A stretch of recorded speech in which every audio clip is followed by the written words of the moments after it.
Hi guys, welcome back to my channel. Today I want to give you guys some tips and tricks for getting clear skin.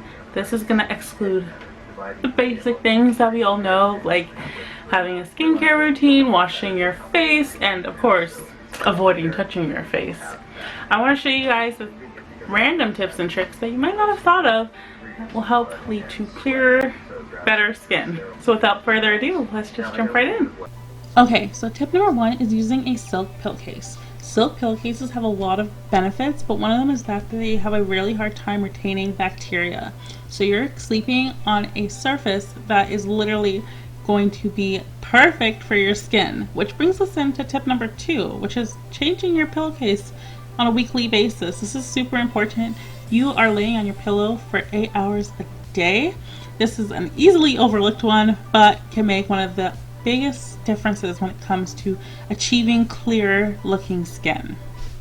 For tip number three, it is making sure that you are cleaning your brushes at least once a month. Makeup brushes retain so much makeup bacteria and residue just over time from you using them that you want to make sure you clean them once a month.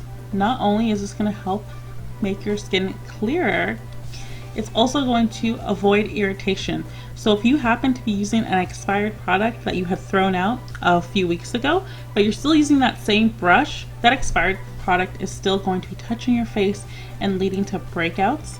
Not to mention, you're going to get a much nicer application with your makeup if you're using clean brushes.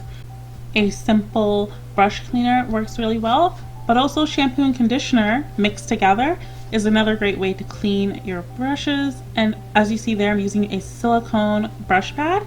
You can find these for super cheap, and they will give your brushes a much deeper, thorough clean, which is just overall greater for your lovely skin because nothing contaminated will be touching it. Tip number four is make sure you're cleaning any devices or things that constantly touch your face. Cell phones are a big one because they constantly touch your face, your desk, your couch, your bed, many things. So they're just a breeding ground for bacteria. So it's important to just go in there and wipe them down every once in a while to make sure clean things are touching your clean face. Tip number five is to make sure you're not doing your makeup when you are sick. When you're sick, those germs are just going to be living on your brushes for a really long time. So, focus on feeling better and not putting on makeup. Trust me. Putting on makeup when you're sick does not make you feel any better. It's just extra work that you don't need or want.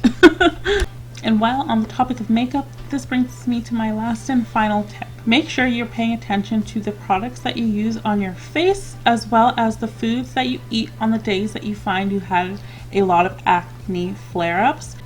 Old products or products that don't agree with your skin or foods that don't agree with your body can often be the culprit for breakouts. So just be aware of what you ate or put on your face that day. That way you can avoid it in the future. Hope you guys enjoyed these 5 random tips to better skin. If you did, leave a thumbs up. If you want to see more videos like this, definitely let me know in the comments below what you guys want to see on my channel. And make sure to subscribe for new videos every Monday and Thursday. Until next time, bye!